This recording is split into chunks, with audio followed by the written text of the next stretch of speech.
Hello and welcome to the skill study forum. दोस्तों, मेरा नाम है सचिन कुमार और आज हम देखेंगे इंटीग्रेशन का नेक्स्ट टाइप जो है integral of 1/a+b sign of 2x, या फिर हो सकता है कॉस ऑफ 2x, या फिर दोनों हो सकते हैं साइन ऑफ 2x या फिर कॉस ऑफ 2x। इससे पहले हमने साइन x और कॉस x वाला देखा था, लगभग सेम ही है, थोड़ा सा हल्का सा वहाँ पे क्या है बदलाव है। ये सारे के सारे डबल एंगल हो गए और वो जो पिछले लेक्चर हमने देखा था वहाँ पे क्या होगा, हाफ एंगल होगा।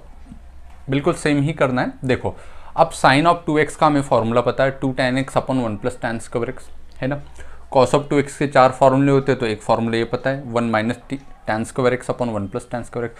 अब ये हम लगाने के बाद क्या करेंगे, tan x को सब्सटीट्यूट करेंगे t।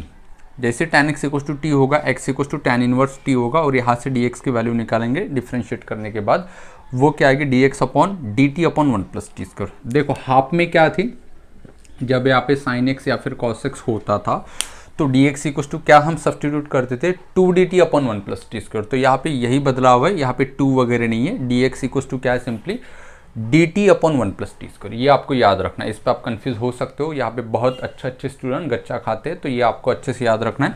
dx = dt/1 + t square होता है, ठीक है। फिर उसके बाद देखो, साइन ऑफ 2x का ये फॉर्मूला बना, tan x को हमें t सब्सटीट्यूट करना है, तो ये रिड्यूस क्या होगा, कन्वर्ट क्या होगा 2t/1 + t स्क्वायर, और cos ऑफ 2x क्या होगा 1 - t²/1 + t स्क्वायर, ठीक है। तो बस आपने महसूस किया होगा सर लगभग सेम ही है, ये भी सेम है, ये भी सेम है, बस dx को क्या लिखना है dt/1 + t स्क्वायर। और लास्ट में जब हम आंसर निकालेंगे तो जहां पर t होगा वहां पे हमें tan x निकालना है, ठीक है। tan x सब्सटीट्यूट करना है। हम पहले क्या करते थे tan x/2, कब, जब ये हाफ एंगल होगा, ठीक है। तो ये दोनों में थोड़ा सा हल्की सी लकीर है, वो थोड़ा सा बदलाव है, बाकी तो पूरा का पूरा सेम क्वेश्चंस होगा। अब हम सीधे चलते हैं क्वेश्चंस की तरफ कि कैसे हमें क्वेश्चंस का अप्रोच लेना है, कैसे हम क्वेश्चंस के साथ डील करेंगे। आइए बच्चों, क्वेश्चन नंबर 1 देखते हैं। देखो, सीधा सीधा ये क्वेश्चन जो है वो टाइप का मतलब रिड्यूस करने की कोई ज़रूरत नहीं, सीधा हमें स्टैंडर्ड फॉर्म में आएगा। देखो, डिनोमिनेटर में cos ऑफ 2x होगा, साइन ऑफ 2x होगा, या दोनों हो सकते हैं। चलो, क्या करना होगा अब हमें पता है, ठीक है। इससे पहले वाला अगर आपने टाइप देखा होगा तो वहाँ पे भी हमने पहला क्वेश्चन बहुत डिटेल में देखा था, लेकिन यहाँ पे मैं डिटेल में नहीं जाऊँगा, सीधा सीधा आपको अप्रोच बताने वाला हूँ। देखो, dx को क्या सब्सटीट्यूट करेंगे, हमें पता है dx को 2dt नहीं करेंगे, सिर्फ dt/1 + t स्क्वायर। ये अभी मैंने बताया था आपको, और ये कैंसिल होने ही वाला है 1 + t स्क्वायर, और ये 3 माइनस ये क्या होगा 2 cos of 2x। cos of 2x मतलब क्या होगा 1 - t²/1 + t स्क्वायर, ठीक है। अब ये 1 + t स्क्वायर यहाँ पे भी चाहिए, तो मैं 3 को मल्टीप्लाई करूंगा, डिवाइड करूंगा 1 + t स्क्वायर से, तो दोनों का डिनोमिनेटर 1 + t स्क्वायर आएगा, सेम हो जाएगा वो वाला, और ये 1 + t स्क्वायर कैंसिल हो जाएगा। तो फिर क्वेश्चन में बचेगा क्या, ऊपर बचेगा dt/3 से जब मैं मल्टीप्लाई करूंगा 1 + t स्क्वायर, तो 3 + 3t स्क्वायर हो जाएगा, और ये -2 से मल्टीप्लाई करूंगा -2 + +2t स्क्वायर, ठीक है। तो फाइनली ये मुझे क्या आंसर मिलेगा dt/, देखो 2t स्क्वायर और 3t स्क्वायर कितना मिला मुझे 5t स्क्वायर, ठीक है। तो 5t स्क्वायर, और ये कितना हुआ 3 - 2 1। तो जैसे ही मैं 5 को बाहर निकालूंगा तो ये 1/5 हो जाएगा, और ये क्या होगा, ये 1/5 होगा, और 1/5 को परफेक्ट स्क्वायर के चक्कर में मुझे उसको क्या करना होगा 1/5 √5 उसका स्क्वायर। यहाँ पे फॉर्मूला लगेगा इंटीग्रेशन ऑफ 1/x² + a², जो कि tan इनवर्स वाला होता है। तो क्या होगा 1/5 × 1/a, दैट इज 1/√5, तो ये तो कैंसिल ही होगा, ठीक है, into tan inverse of x/a। तो x की वैल्यू कितनी है t, और t की वैल्यू क्या रखना है हमें tan x, ध्यान है ना आपको, tan x अपॉन 1/√5। ये √5 पलट के ऊपर ही जाने वाला है, तो फाइनली मैं एक ही लाइन में लिखता हूँ, ये क्या मिलेगा √5 और ये tan x प्लस से, ठीक है। ये दोनों कैंसिल हो गए, तो रूट तो बचेंगे, तो यहाँ पे सिर्फ क्या बचा हुआ है 1/√5, ठीक है। क्या बचा हुआ है 1/√5, और यही आंसर होगा हमारा 1/√5 tan inverse √5 tan x plus c, है ना। सिंपल, बहुत सिंपल क्वेश्चन है। चलो, सेम लॉजिक से ये क्वेश्चन भी सॉल्व करेंगे। यहाँ पे भी हमें क्या किया हुआ है cos ऑफ 2x ही है, दोनों cos ऑफ 2x के, कोई बात नहीं, साइन ऑफ 2x अगर होता था तो क्या करते थे हम 2t upon 1 plus t square. Okay चलो, तो अप्रोच तो वही रहेगा चाहे साइन ऑफ 2 हो या फिर कॉस ऑफ 2x हो। dx है, dx को क्या लिखना है हमें, dt upon 1 plus t square. तो ये 5 as it is plus 7 in bracket, cos of 2x को क्या लिखना है 1 minus t square upon 1 plus t square. ये ठीक है। तो हमें पता है कि ऊपर नीचे से 1 प्लस टी स्क्वायर कैंसिल हो जाएगा तो dt बचेगा, और 5 का क्या हो जाएगा मल्टीप्लाई करने के बाद 1 प्लस टी स्क्वायर से 5 प्लस 5 टी स्क्वायर, 5 प्लस 5 वाला टी स्क्वायर माइनस 7 से मल्टीप्लाई करो प्लस 7 माइनस 7 टी स्क्वायर। तो ये फाइनली मुझे क्या मिलेगा, तो देखो dt divided by minus 7 T square plus 5 T square, तो माइनस 2 टी स्क्वायर मिला, और ये कितना मिला 7 प्लस 5 कितना मिला 12, तो हमें प्लस 12 मिला 12 मिला। अब जाके है हम 12 जो है फिर कॉमन क्या लेना होगा हमें, ये 2 लेना होगा, 1/2 जैसे ही मैं बाहर निकालूंगा इंटीग्रेशन ऑफ ये क्या मिलेगा मुझे, ये dt, और ये 12 ये 2 के चक्कर में 6 हो जाएगा, और 6 को मुझे परफेक्ट स्क्वायर फिर से लिखना है तो वो क्या होगा √6 का होल स्क्वायर माइनस ये टी स्क्वायर।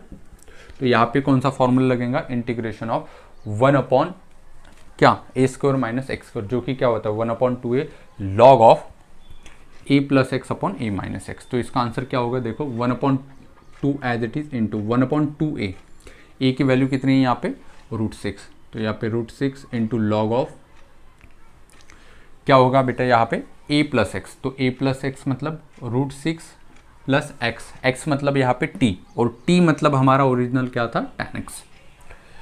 समझ रहे हो ना चीज़ को, डिवाइडेड बाय फॉर्मूले में क्या था a माइनस एक्स, तो यहाँ पे x का काम कौन कर रहा है t, तो a का काम कर रहा है √6 माइनस t मतलब tan x प्लस 6, बस यही फाइनल आंसर होगा। आप इसको 2 2 जा 4 लिख सकते हो, चलो मैं यही लिखता हूँ, नेक्स्ट स्टेप नहीं बढ़ाता हूँ। चलो यही क्या होगा final answer 1/4 √6 log of √6 plus tan x divided by √6 minus tan x, ये क्या होगा बच्चों फाइनल आंसर होगा। ठीक है, चलिए अब बढ़ते क्वेश्चन नंबर 3 की तरफ। आइए बच्चों क्वेश्चन नंबर 3 की तरफ चलते। देखो क्वेश्चन नंबर 3 परफेक्ट फॉर्म में, स्टैंडर्ड फॉर्म में 1/sin of 2x cos of 2x। ठीक है, तो सीधा सीधा हम क्या करेंगे, ये जो dx है इसको क्या लिखेंगे बेटा dt upon 1 plus t square, ये ठीक है, और ये लास्ट में जाके कैंसिल ही होगा। ये कांस्टेंट तो 3 होगा, हमें पता है कांस्टेंट को हमें मल्टीप्लाई करना होगा 1 प्लस टी स्क्वायर से और डिवाइड भी करना होगा, तो उसके चक्कर में ये 3 क्या हो जाएगा 3 प्लस 3 टी स्क्वायर, और इसके नीचे भी 1 प्लस टी स्क्वायर आ जाएगा, तो इसके पास भी 1 प्लस टी स्क्वायर होगा, इसके पास भी 1 प्लस टी स्क्वायर होगा, आपको पता है, प्लस 2 इंटू क्या होगा साइन ऑफ 2x का formula 2t upon 1 plus t square, तो 2t, तो वो 2t और ये t, तो क्या हो जाएगा 4t हो जाएगा, ये अपॉन 1 प्लस टी स्क्वायर तो आ ही जाएगा। 4 कॉस ऑफ 2x, तो प्लस 4 कॉस ऑफ 2x को क्या लिखना है 1 minus t square upon 1 plus t square, तो ये 1 प्लस टी स्क्वायर आ गया, 1 माइनस टी स्क्वायर को मल्टीप्लाई करना है 4, तो उसके चक्कर में ये क्या हो जाएगा 4 माइनस 4 टी स्क्वायर, ये दोनों कैंसिल हो गया या नहीं हो गए, ठीक है बिल्कुल हो गए। देखो कितना इजी है, मतलब कुछ भी हेडेक नहीं है। चलो भाई क्या होगा, ये देखो 3t square minus 4t square क्या होगा,